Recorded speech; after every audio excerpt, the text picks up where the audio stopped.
Y vamos a poner nuestra enseñanza en manos del Señor, así que lo invito a que cierre sus ojos y pues vamos a agradecerle al Señor por todo lo que nos da. Bendito Dios y Padre Celestial, Señor, te damos muchas gracias, Señor, porque tú eres bueno. Y hasta aquí, Señor, tú nos has cuidado, nos has bendecido, nos has hecho, Señor, pues mejores personas de lo que éramos antes, Señor, por el conocimiento de tu palabra, por las correcciones que tú haces a nuestra vida, por tu guianza, Señor, por tu amor y tu misericordia. Gracias, Señor, por lo que tú nos permites.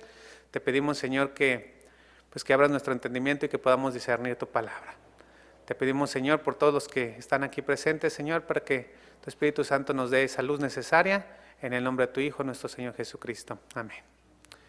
Y bueno, pues esta es la enseñanza número 61 de nuestra serie en Palabras de Jesús, y tiene por título, Dar a Dios lo que es de Dios. Dar a Dios lo que es de Dios. Así que abra su Biblia, por favor, y busque Lucas, capítulo 20, verso 19, y vamos a continuar exactamente donde nos quedamos la vez anterior. Vamos a tratar de entender el contexto para poder comprender mejor las palabras de Jesús. Vamos a leer algunos versículos y después nos vamos a regresar para desarrollar el tema. ¿Ya lo tiene? Lucas 20, 19 dice: procuraban los principales sacerdotes y los escribas echarle mano en aquella hora, porque comprendieron que contra ellos había dicho esta parábola, pero temieron al pueblo. Entonces ellos se dieron cuenta que la parábola de los labradores era para ellos. Verso 20, y acechándole enviaron espías que se simulasen justos, a fin de sorprenderle en alguna palabra, para entregarle al poder y autoridad del gobernador. Y le preguntaron diciendo: Maestro, sabemos que dices y enseñas rectamente, y que no haces acepción de personas, sino que enseñas el camino de Dios con verdad. Verso 22, ¿nos es lícito dar tributo a César o no? Mas él, comprendiendo la astucia de ellos, les dijo: ¿por qué me tentáis? Mostradme la moneda, de quién tiene la imagen y la inscripción. Y respondiendo dijeron: de César. Entonces les dijo: pues dad a César lo que es de César, y a Dios lo que es de Dios. Y no pudieron sorprenderle en palabra alguna delante del pueblo, sino que maravillados de su respuesta, callaron. Mire, nuestra enseñanza está basada en todos estos versículos. Y yo sé que estos versos los hemos leído en muchas ocasiones, pero los leemos así como ahorita, ¿no? De corrido y a lo que sigue. No nos detenemos a reflexionarlo, así que nos vamos a detener en cada uno de ellos y regresemos nuevamente al verso 19. Vamos a ver qué aprendemos hoy de la palabra de Dios en Palabras de Jesús. Vamos al verso 19 y no lo pierda de vista. Lo vamos a ir desglosando un poquito más a detalle. Verso 19, Lucas 20. Procuraban los principales sacerdotes y los escribas echarle mano en aquella hora. ¿Por qué? Porque comprendieron que contra ellos había dicho esta parábola, pero temieron al pueblo. Mire, esto quiere decir que tontos, pues no eran, ¿no? ¿Verdad?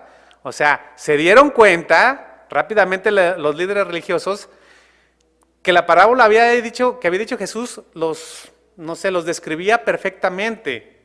Se dieron cuenta que Jesús hablaba de ellos y ellos se condenaron a sí mismos porque reconocieron que eran ellos los labradores. Así de sencillo.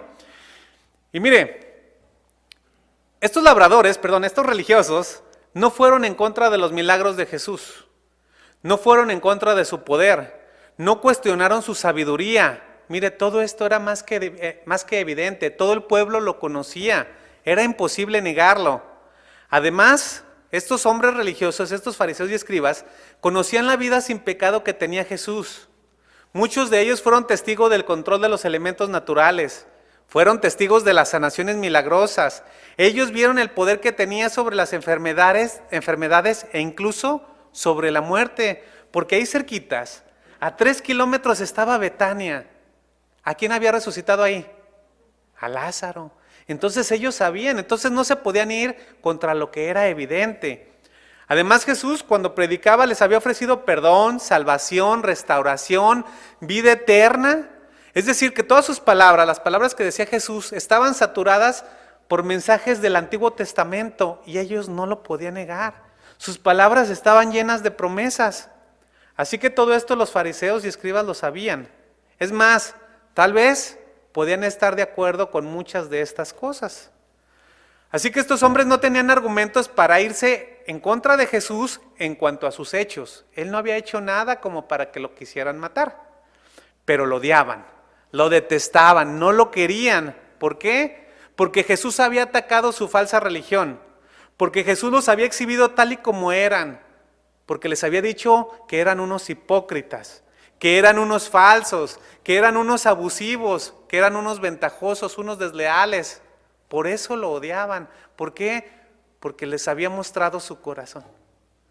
¿A usted le gusta cuando el Señor le muestra su corazón? ¿Verdad que no se siente bonito? De repente, ay Señor, ¿qué estoy pensando? Y nuestro espíritu, bueno, el Espíritu Santo nos recuerda nuestros actos y dices, Señor, pues no me gustó, pero qué bueno. Pero ellos no lo reconocían, a ellos no les gustaba. Así que ellos de su parte, en ese momento querían atrapar a Jesús y querían matarlo. Pero no se atrevían porque sería muy obvio, ante todos, lo que ya era obvio, que ellos eran los labradores. Entonces no podían prenderlo frente al pueblo porque la parábola pues también la había entendido el pueblo, y hacer cualquier cosa en contra de Jesús en ese momento sería como confirmarles lo que Jesús les acababa de decir. Así que ellos tenían que hacer las cosas por abajo del agua, ¿no? En lo oscurito, con astucia, porque intentar en ese momento cualquier acto agresivo, cualquier intento de atrapar a Jesús, pues iba a encender al pueblo, lo iba a llenar de ira. Mire, los judíos eran un pueblo muy belicoso, ¿eh? Bueno, yo creo que todos los pueblos, ¿no? Con cualquier cosa nos prendemos. Y muy seguramente serían en contra de ellos, es decir, si ellos agredían a Jesús, pues el pueblo se les iba a echar encima. Así que este grupo de líderes religiosos se retiraron. A la distancia, siguieron urdiendo planes, platicando entre ellos, seguían pensando en la forma en cómo atrapar a Jesús. Verso 20 dice, y acechándole, mire qué palabra, y acechándole. Esta palabra es muy representativa. Mire, la palabra original es paratereo. Me costó trabajo deletrearlo, paratereo. Esto significa observar. Observar detenidamente, pero con perversas intenciones. Como aquel ladrón que le quiere quitar su bolsa o su celular. Observar con perversas intenciones. Esto también nos habla como lo que hace un animal salvaje que está al acecho de su presa, que está ahí medio escondido, con el aire a su favor, agazapado, camuflajeado, con la única intención de matar a su objetivo, buscando cualquier distracción para entrar en acción, ¿no? Así que esta palabra nos indica que Jesús estaba bajo estricta vigilancia, acechándole. Continuamos leyendo y dice, enviaron espías que se simulasen justos. Es decir, que introdujeron hombres más hipócritas que aparentaran creer en Jesús, es decir, falsos seguidores, con el objetivo de vigilarlo, pero ahora de cerca, siguiéndolo en todas partes, a ver qué decía acá entre los discípulos. ¿Se imaginan? Contrataron espías. Continuamos leyendo, ahí dice, a fin de sorprenderle en alguna palabra, para entregarle al poder y autoridad del gobernador. A ver, subraye del gobernador. ¿Por qué del gobernador? ¿Que no eran ellos los que lo querían matar y atrapar? Y ahora dice, para entregarle al poder y autoridad del gobernador. Mire, en el proceso, el plan de estos líderes religiosos, mientras urdían planes, pues fue cambiando y ellos tenían que pensar en otra cosa. Ellos no podían enfrentar a Jesús en ninguna palabra. ¿Por qué? Porque Jesús lo superaba fácilmente en conocimiento y sabiduría. No podían alegar textos del Antiguo Testamento porque Jesús se los sabía todos. Entonces no lo podían atrapar en algo de la ley. ¿Por qué? Porque Jesús cumplía con toda la ley. Entonces dijeron, pues entonces vamos a atraparlo con algo externo. Ahora ellos tampoco querían ser vistos como los malvados labradores y no querían que el pueblo se fuera sobre de ellos. Así que intentaron desviar la atención y pensaron muy bien. Muy bien, mire, ellos aprovecharon la situación. Todos los que estaban ahí presentes sabían que Jesús entró a la ciudad como un rey. ¿Lo recuerdan? Él entró sentado en un asno, en un burrito. Y entonces ellos dijeron, todos saben que Jesús entró a la ciudad aparentando ser el rey. Esto quiere decir que también se fue en contra de los romanos. Pues ahora que los enfrente, a ver cómo le va. Literalmente era eso.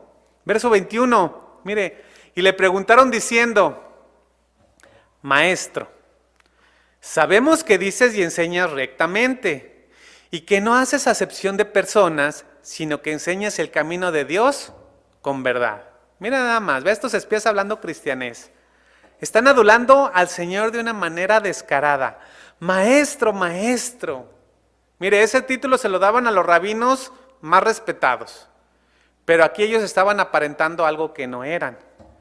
Y aunque sus intenciones eran malas, al decirle maestro, maestro, la realidad es que Jesús, pues sí era un maestro. Jesús siempre enseñó a todos, a cualquiera que se le acercó, y jamás menospreció o hizo de lado a alguien.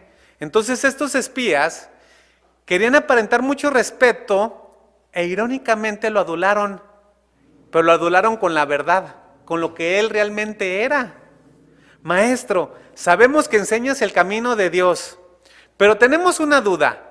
¿Nos puedes explicar? Dice nada más. Verso 22. ¿Nos es lícito dar tributo a César o no? Mire, una forma de halagar a un maestro, una forma de exaltarlo, era hacerle preguntas complicadas frente a una audiencia. Entonces ellos estaban adulando por un lado, pero por otro lado le estaban poniendo trampa. Y esto puso en expectativa a todos los escuchas, a ver qué responde Jesús. Ellos se pusieron muy atentos, querían saber la respuesta. Ahora, tal vez para nosotros esta pregunta puede parecer muy sencilla. ¿Nos es lícito pagar tributos a César o no? A ver, ¿es lícito pagar impuestos, sí o no? Mire, para ese tiempo, y en el contexto correcto, la pregunta era muy, pero muy astuta. Mire, ahora sí que pensaron estos hombres religiosos. Yo no sé cuánto tiempo se quemaron las pestañas. Ahora sí se pusieron a estudiar leyes, fundamentos de ética, principios de no sé qué más, ¿no? Prepararon esta pregunta con mucho esmero, pero vamos a entender por qué. ¿Qué era dar tributo a César? Usted sabe que desde hace muchos años ha existido un abuso de los impuestos, ¿verdad que sí? Ok. Ya hemos estudiado también que los impuestos son necesarios. Y en ese tiempo había, como ahora, impuestos mercantiles, de transporte, de renta, etcétera, etcétera. Al igual que ahora. Y a todos nos molesta que nos cobren impuestos que van más allá de lo necesario, de lo justo. Y mire, el pueblo judío no era la excepción. Lo mismo pasaba en ese tiempo. Pero había un impuesto conocido como tributo al César. Fíjense lo que está diciendo en el verso. ¿Nos es lícito dar tributo a César o no? Y este era un impuesto conocido así, tributo a César. Y este impuesto especialmente molestaba al pueblo de Israel. La pregunta es, ¿por qué? ¿Por qué? Porque la aplicación de este impuesto era para todos los varones de 14 a 65 años y para las mujeres de 12 a 65 años. Todos tenían que pagar un denario. Y este tributo iba directamente al César por el privilegio de existir. Por el simple hecho de vivir y estar bajo la sombra del gobierno romano. Todos tenían que pagar. Así que este impuesto era muy polémico. Lo consideraban ofensivo, lo detestaban, porque para ellos darle ese tributo a César por la vida que tenían, sentían que de alguna forma lo estaban reconociendo a él como un dios. Así que este impuesto los agredía por sus creencias de manera profunda, porque sugería que cualquiera que pagara este impuesto estaba reconociendo que pertenecía a Dios. No sé si me doy a entender, ¿sí? Así que ellos alegaban que no tenían más rey que Dios. Por lo tanto, era en contra de su religión pagarle tributo al César. ¿Por qué? Porque era como darle una ofrenda. Por eso les molestaba tanto. Así que esta era una cuestión religiosa. Y mire, por este pensamiento de no te voy a dar un tributo a ti, César, porque no tengo más Dios que a Dios y tú no eres mi Dios, muchos estuvieron dispuestos a morir. Continuamente había revueltas por no querer pagar ese impuesto. Había luchas contra los romanos por la aplicación del mismo. Y los fariseos y los demás jefes religiosos se veían a sí mismos como posesión de Dios. A ellos tampoco les gustaba pagar este impuesto. Entonces, al hacerle la pregunta a Jesús, ¿nos es lícito dar tributo a César o no? Era una pregunta muy astuta. Estos espías no se estaban refiriendo a la ley romana porque esa era una obligación. Ellos estaban buscando, mire lo que estaban buscando, que Jesús dijera que al único que se le puede dar tributo es a Dios. Eso era lo que ellos esperaban. Buscaban poner a Jesús entre la espada y la pared. Estaba buena la pregunta, ¿no? ¿Por qué? Porque si Jesús decía ante todos los presentes que no se debía de pagar tributo a César, pues lo iban a denunciar inmediatamente ante Pilato. Y había muchos testigos. Y en ese momento se iba a iniciar una revuelta donde los soldados romanos tendrían que intervenir, tendrían que atrapar y tal vez matar al instigador porque no quería pagar el tributo. Esa era la intención. Entonces, que se las arregle con el gobernador, que fue lo que leímos anteriormente. Y por otro lado, miren nada más la pregunta. Si Jesús decía que sí se tenía que pagar el tributo y darle esa ofrenda a César, muchos de los que estaban ahí presentes, de los que aparentaban seguir a Jesús, se enojarían. Sobre todo aquellos que eran más fariseos, más fanáticos de sus creencias, como los celotes y los galileos. Así que con esta pregunta los dirigentes creyeron haber atrapado a Jesús. Ellos sentían que él estaba obligado a tomar partido, o se va a la izquierda o se va a la derecha. Ahora a ellos no les importaba qué lado tomara Jesús, no les importaba. Lo que importaba era que tomara un bando. ¿Por qué? Porque de cualquier forma él no iba a salir bien librado. Eso era lo que ellos querían. Mira nada más, estuvo buena la pregunta, ¿no? O afirmaba que el tributo era una violación a la ley de Dios, específicamente al primer mandamiento, y los soldados romanos lo apresaban, o se echaba al pueblo encima por confirmar que se tenía que pagar el tributo. Así que en cualquier caso, dijera lo que dijera Jesús, alguien seguramente empezaría a gritar allá, traidor, traidor a Dios, y se le echaban los religiosos, o traidor, traidor a César, y se le echaban los romanos. Así que ya se imaginará el posible conflicto que se estaba presentando en ese momento. Pero ahora vamos a las palabras de Jesús. Verso 23 de Lucas 20. Mas él, es decir Jesús, comprendiendo la astucia de ellos, les dijo, ¿por qué me tentáis? Mire, aquí podemos ver que Jesús reconoció su mal enfocada astucia. Pero Jesús no tenía problemas, él lo sabe todo. Así que les cuestionó, ¿por qué me quieren probar? ¿Por qué me ponen trampas? Mire, ellos estaban haciendo lo mismo que Satanás en el desierto. Estaban intentando que Jesús cayera. Era lo mismo. Verso 24. Miren las palabras de Jesús. Mostradme la moneda. ¿De quién tiene la imagen y la inscripción? Y respondiendo dijeron, de César. Analiza esta parte, se me hizo muy interesante. Mire, en vez de darles la respuesta que ellos esperaban, hizo lo que ya había hecho en muchas ocasiones anteriores. Como lo vimos la vez anterior, le respondió con otra pregunta. Recordemos que esta era la forma en que los más altos maestros y rabinos contestaban. Era la mejor y la más reconocida forma de profundizar un detalle o algún tema. Primero les dice, muéstrenme la moneda en cuestión. Mire, directamente Jesús estaba refiriendo al denario, aquel que se daba como tributo al César. Muéstrenme una moneda. El denario era el salario de un día de un soldado romano. Y luego hace la pregunta, ¿de quién tiene la imagen y la inscripción? En los tiempos de Jesús, la imagen de perfil que estaba ahí en la moneda correspondía al emperador en turno. En este caso, a César Tiberio.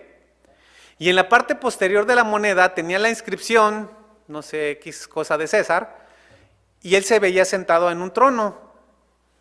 Entonces la respuesta era obvia, la imagen corresponde a César, al emperador romano. ¿Pero qué significaba todo esto? Resulta que en el mundo antiguo, la señal de más alta autoridad o de autoridad suprema era de aquel que podía acuñar monedas. ¿Cómo ven? Aquel que tenía los recursos para acuñar monedas, que su moneda valiera. Esto representaba que quienes acuñaran moneda tenían el control de los sistemas comerciales, del sistema político, del control militar.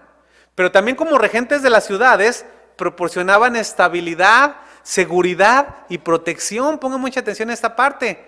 Si hay seguridad, protección y estabilidad, esto permite que la gente pueda seguir teniendo una vida, ¿qué? Normal. Que la gente pueda seguir viviendo. Ahora, ciertamente los romanos eran muy duros al momento de conquistar las ciudades, incluso actuaban de manera bárbara, salvaje. Pero una vez que se establecían en alguna ciudad, permitían que los negocios y la vida continuara. ¿Por qué? Porque no eran tontos. Ellos no iban a acabar con todo. Sabían que del buen funcionamiento de los lugares conquistados provenían más recursos para hacer cada vez más rica a Roma. Ese era el objetivo. O sea, no conquisto para destruir, conquisto para ganar. Porque ¿en dónde terminaba todo? Pues en Roma, ¿no? Entonces tenían que permitir que la gente trabajara. Entonces, viéndolo bíblicamente, las autoridades, nos gusten o no, fueron puestas por Dios. Y en ese tiempo, ahí, al pueblo judío les puso el Señor al pueblo romano. Así de sencillo. Y las autoridades las puso Dios para que no exista anarquía y desorden. Son para dar certeza y dirección. Y mire, ya sé que se vive en una democracia o en una dictadura. Yo sé que esto a muchos no nos agrada, pero esto es así. Mire, busque por favor Romanos 13, verso 1. Vamos a ver qué dice el Señor sobre las autoridades. Romanos 13, 1 dice: sométase toda persona a las autoridades superiores. Esto quiere decir a quienes nos rigen. Porque no hay autoridad sino de parte de Dios, y las que hay por Dios han sido establecidas. De modo que quien se opone a la autoridad, a lo establecido por Dios resiste. Y los que resisten acarrean condenación para sí mismos. Porque los magistrados no están para infundir temor al que hace el bien, sino al malo. ¿Quieres pues no temer a la autoridad? Haz lo bueno y tendrás alabanza de ella. Porque es servidor de Dios para tu bien. Pero si haces lo malo, teme, porque no en vano lleva la espada. Pues es servidor de Dios, vengador para castigar al que hace lo malo. Por lo cual es necesario estar sujetos, no solamente por razón de castigo, sino también por causa de la conciencia. Pues por esto pagáis también los tributos, es decir, los impuestos, porque son servidores de Dios que atienden continuamente a esto mismo. Pagad a todos los que debéis, al que tributo, tributo, al que impuesto, impuesto, al que respeto, respeto, y al que honra, honra. Entonces, el Señor, por medio de su palabra, nos indica que nos tenemos que sujetar a nuestras autoridades, nos gusten o no. No tiene que gustarle para que se sujete. ¿Está de acuerdo? Esa es otra historia. Así que aquí está más que claro. Por regla general debemos de someternos a las autoridades. Y esto implica dar al César lo que corresponde al César. Pero también es importante mencionar la acepción de la regla. La tengo que mencionar. Mire, si analizamos la historia, en el pasado existieron momentos en que los cristianos tuvieron que desobedecer a las autoridades. ¿Sabía eso? Los cristianos hubo un momento que tuvieron que desobedecer a las autoridades. Y créanme que esto va a pasar en el futuro. Tal vez, no sabemos, pero tal vez tendremos que desobedecer a las autoridades. Pero esa es la acepción de la regla. ¿Cómo? Porque ningún legítimo creyente puede permitir que los gobernantes nos obliguen a desobedecer a Dios. Si los gobernantes nos obligan a desobedecer a Dios, estamos obligados a desobedecerlos a ellos. ¿Está de acuerdo? ¿Sí? Porque mire, Jesús y sus seguidores, es decir, los discípulos o los apóstoles, nunca desobedecieron a las autoridades por razones personales, por el yo no quiero. Y si en algún momento lo hicieron, fue por ser leales a Dios. Y a muchos cristianos, por su desobediencia les costó caro. Mire, los amenazaron, los golpearon, los pusieron en prisión, los torturaron y a muchos los ejecutaron por sus convicciones. Así que si algún día usted y yo, nosotros como cristianos, nos vemos obligados a desobedecer, debemos de entender que es por obedecer a Dios y estar dispuestos a pagar las consecuencias. Y mire, aquí cada quien se tiene que hacer la pregunta: ¿seré capaz de pagar las consecuencias? Eso es personal, ¿no? Sufrir las consecuencias. Pero mientras no nos obliguen a desobedecer a Dios como cristianos, no debemos de rechazar ni de rebelarnos contra las autoridades, contra su obediencia. contra las regulaciones establecidas por las autoridades, a menos de que con claridad violen los principios puestos por Dios. ¿Estamos de acuerdo? Ok. Así que el llamado, mis hermanos, es que donde quiera que estemos, donde quiera que nos encontremos, debemos de actuar como ciudadanos y cristianos responsables. Regresemos a la historia. Entonces el Imperio Romano controlaba la región de Judea. Ellos cumplían con todo esto. Ellos vigilaban las redes de caminos, los canales de comercio, facilitaban la transacción de negocios y daban seguridad. Y esto contribuía a que la gente tuviera recursos para vivir. Con esto Jesús les indicaba que era legítimo para el Imperio Romano cobrar impuestos, el que fuera, aún el tributo para César. Y además los desenmascara de su hipocresía porque les dice, ¿qué pues? Se están quejando, a ver, muéstrenme la moneda. ¿De quién es la cara? Y ellos respondieron, de César. Ah, muy bien. Entonces, ustedes usan la moneda de César para comprar y vender, ¿verdad? Bien que hace negocios, incluso la tienen guardada en sus bolsillos. ¿Por qué? Porque alguno de los que le preguntaron la tuvo que haber sacado. A ver, muéstrenme la moneda. La tuvo que haber sacado. Jesús le dice, si ustedes usan esa moneda para negociar, para hacer tratos, para pagar, están aceptando el derecho a ser regidos por sus leyes y esto incluye pagar impuestos. Fíjense qué sabiduría del Señor. Leamos la primera parte del verso 25. Entonces les dijo, pues dad a César lo que es de César. Mire, dar significa devolver algo de lo que se debe. Y si una persona vive en un estado y goza de todos sus derechos, también tiene que hacerse cargo de sus responsabilidades. Así de sencillo. Jesús les deja en claro, ustedes se benefician de Roma. Pues, como se benefician de Roma, den a César lo que les corresponde a César. Y esta aplicación, pues obviamente también es para nosotros. Es para aquellos que decimos creer en Dios, para los que nos decimos cristianos, porque ustedes y yo somos ciudadanos de este mundo, ¿verdad? O sea, por un lado somos peregrinos porque no vamos a estar aquí eternamente y tenemos un lugar reservado para nosotros, pero somos ciudadanos temporales de este mundo. Y mientras nuestra vida dure, estamos bajo la autoridad de gobiernos humanos. Es más, usted y yo traemos en los bolsillos denarios con cara de Cuauhtémoc, de Diego Rivera, de Benito Juárez, y mire, trae hasta del cura Hidalgo en la bolsa. ¿Qué? Si le dan un denario de $1,000, ¿lo va a despreciar? ¿Verdad que no? ¿Y trae al cura? Mire, la realidad es que nos gustan los billetes y no tiene nada de malo cuando los vemos como una herramienta. ¿Por qué? Porque estos recursos representan parte de nuestra vida. Los ganamos con el trabajo de nuestras manos, con el sudor de la frente, con horas de nuestra vida. Son nuestros recursos, es parte de nuestra vida. Por lo tanto, nos guste o no, al vivir aquí debemos de aportar la parte que nos corresponde. ¿Por qué? Porque nos beneficiamos de lo que se ha hecho, sea mucho o sea poco. Y mire, no vamos a entrar en controversias.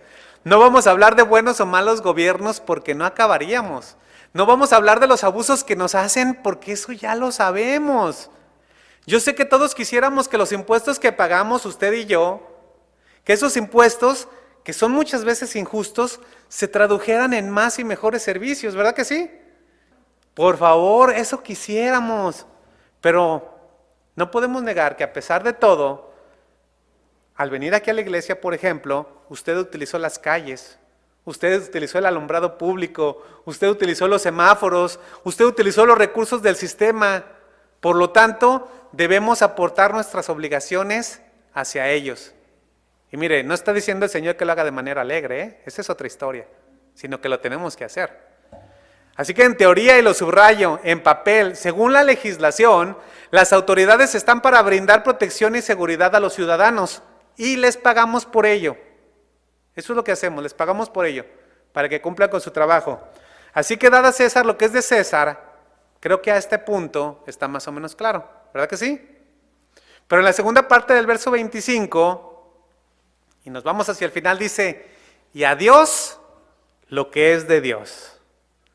Dar a Dios lo que es de Dios. Y aquí entra la pregunta que le hice al inicio. ¿Usted le da a Dios lo que le pertenece? ¿Usted cree eso, mi hermano?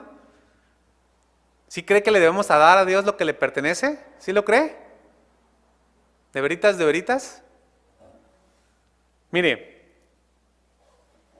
por el contexto, yo sé que usted seguramente está pensando, híjole, pues yo de vez en cuando doy ofrendas. A veces doy un poquito de lo que me sobra, una que otra monedita, pero no diezmo. O tal vez otro piense, pues yo sí doy el diezmo de todo lo que gano, le doy a Dios lo que es de Él. O tal vez alguno más esté pensando, híjole, pues ahora sí, ¿para dónde me hago? Ya entendí, y para la próxima reunión, ahora sí voy a dar el diezmo. Mire, esto es de cada quien. Mis hermanos, espero que entiendan que estos recursos que ustedes dan, debe de ser aquí con alegría. No es como con el gobierno. Usted tiene que darlos aquí con alegría. Y son para el mantenimiento de este lugar. Y para que haya pan en la mesa. ¿Por qué? Porque se requieren. ¿O que usted deja que se caiga a su casa? ¿Verdad que no? ¿Hay comida en su casa? Sí, se requieren, son útiles. Y mire, si fuera profeta de la prosperidad, si anduviera por el mundo abusando como ellos lo hacen, pululando por ahí, yo sacaría a colación Malaquías 3, se lo voy a dejar de tarea para que lo lea. Pero ahí en Malaquías 3 exhorta fuertemente para que se diezme y no roben a Dios. Pero no soy profeta de la prosperidad, ¿verdad? Así que, como ustedes ya saben, mis hermanos, que esta no es la idea, y además que ustedes han sido enseñados por años, sé que realmente ya están pensando que no solamente estoy hablando de diezmos y ofrendas, que ya vimos que son necesarias, que debemos de hacerlos de manera voluntaria, que debemos de hacerlo con la convicción de que son como para el Señor, pero esto amerita una observación más detallada. Así que, ¿a qué se refería nuestro Señor Jesús cuando dijo dar a Dios lo que es de Dios? Le voy a hacer una pregunta. ¿Usted está de acuerdo conmigo que Dios es el dueño y soberano de todas las cosas? ¿Sí? Ok. Entonces estoy hablando de que debemos de estar conscientes que es a Dios al que le pertenecemos y a Él servimos. Así que voy a empezar con un recurso que el Señor es dueño de ese recurso y nos los da. Más bien, y nos lo da. Voy a hablar del tiempo. ¿Qué hacemos con el tiempo? ¿Qué hacemos con las 24 horas del día que el Señor nos da para vivir? ¿Qué hacemos con cada día, con cada hora, con cada minuto que nos regala y que nosotros usamos o mal usamos?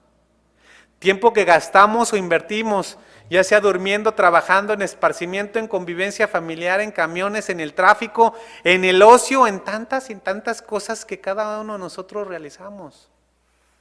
En otras palabras, ¿cuánto de ese tiempo que el Señor nos da, que es de Él, le regresamos? ¿Le damos a Dios cada día? ¿Al menos un espacio para estar con Él? ¿Para estar en comunión? ¿Para aprender de su palabra? ¿Para agradecerle por la oportunidad de un día más de vida? El capítulo 3 de Eclesiastés, y también se lo dejo de tarea, habla de esto. Todo tiene su tiempo, todo tiene su hora. Y si todo tiene su tiempo, el Señor en su misericordia nos permite hacer múltiples actividades. Ahora, ¿no cree que es justo? Perdón, creo que me equivoqué. ¿No cree que es necesario que le demos un tiempo para estar en su presencia? Y mire, lo más increíble de todo esto es que Dios no es el beneficiado. Dios sigue siendo el soberano Señor con o sin nosotros.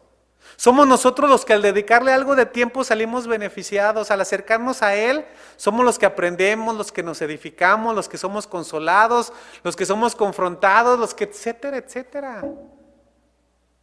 Darle algo de lo que a Él le pertenece. Y yo sé que está de acuerdo conmigo, pero es increíble que aún estando de acuerdo conmigo, porque lo estamos, porque lo entendemos, no lo hagamos. A veces nos van los días y ni siquiera nos despertamos y decimos, Señor, gracias por un nuevo día. Tan, tan. Y en la noche, gracias Señor, ni termina la frase. Dormir. Mis hermanos, ¿qué haremos? ¿Qué haremos si, por ejemplo, el Señor nos llama a servir? A muchos el Señor nos ha llamado a servir y luego nos hacemos de lado. En lo que sea, como maestro, como mujer, en la alabanza. ¿Está dispuesto a dedicarle, a dar a Dios el tiempo necesario para ese servicio? ¿O dirá, Señor, sé que tú nos das todo, incluido el tiempo, pero perdóname, yo sé que me entiendes, es que no tengo tiempo, estoy muy ocupado. Mire, por otro lado, tal vez algunos piensen, bueno, esto aplica más para los que sirven en la iglesia, pero yo no estoy sirviendo, es más, apenas si vengo al servicio. No, mis hermanos, no se haga de lado, no se vaya por la tangente, porque estamos de acuerdo que de Dios es el reconocimiento, la honra y la gloria, ¿verdad? Pero nosotros también somos buenos para quedarnos con ellos como si nos pertenecieran. Creemos que todo lo que tenemos, nuestros recursos, nuestras propiedades, los diplomas académicos, la maestría, el doctorado, lo hemos alcanzado por nosotros, únicamente por nuestro esfuerzo. Nos sentimos de lo mejor y actuamos igual que el rey Nabucodonosor.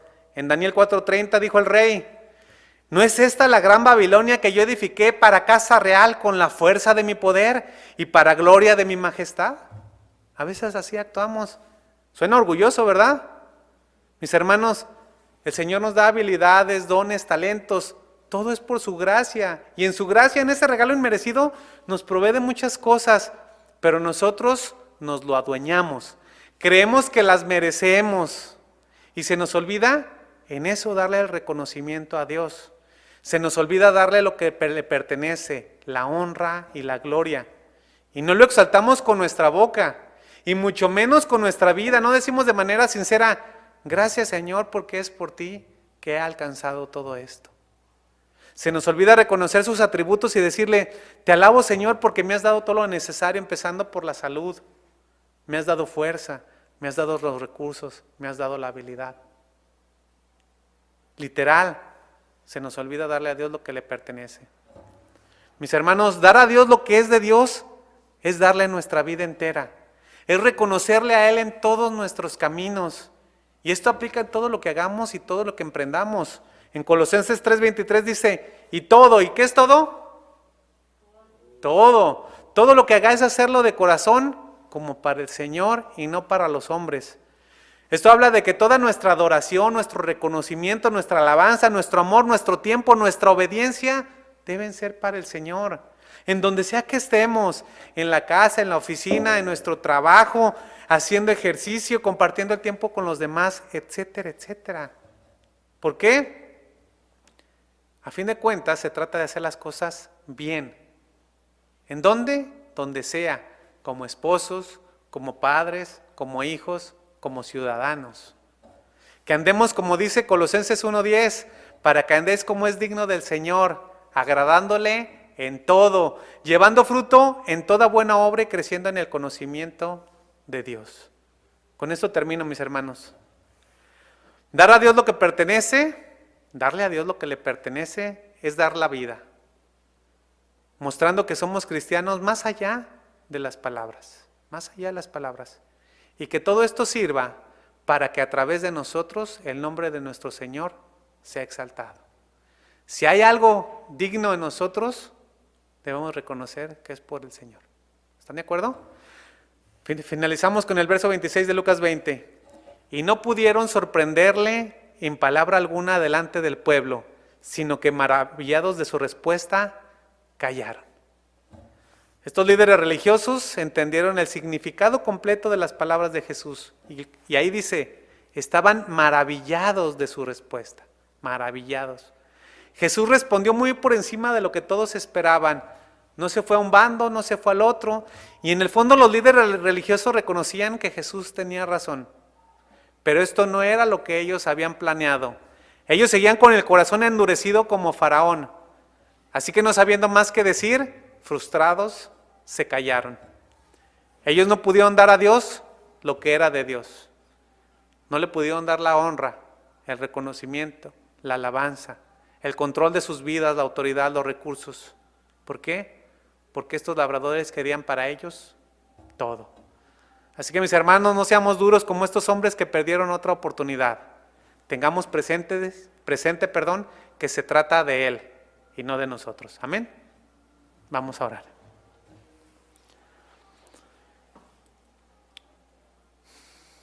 Amantísimo Dios y Padre Celestial, Señor,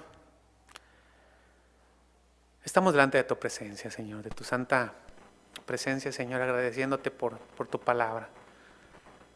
Por tu palabra que nos enseña nuevamente la forma en la cual nosotros debemos de conducirnos, de cómo debemos de sujetarnos, a pesar de que muchas de las veces nuestras autoridades pues no hacen, Señor, lo que quisieran de manera correcta y vemos los abusos. Tú nos mandas, Señor, que nos sujetemos a ellas.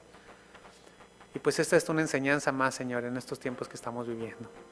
Te pedimos por cada uno de los otros que estamos aquí, Señor, y todos aquellos que puedan escuchar esta enseñanza, que les ayude, Señor, a aclarar las dudas o los conceptos erróneos que a veces tenemos. Y que nos ayude, Señor, a poderte dar lo que a ti te pertenece en todo momento. Que te podamos honrar con nuestras vidas, exaltarte y glorificarte, y que los demás puedan ver, Señor, que eres tú y que no somos nosotros. Que si hay algo bueno en nosotros es porque tú nos has cambiado, Señor. Y que sinceramente de corazón podamos decir, es gracias a Dios.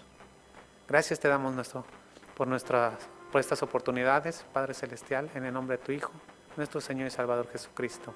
Amén.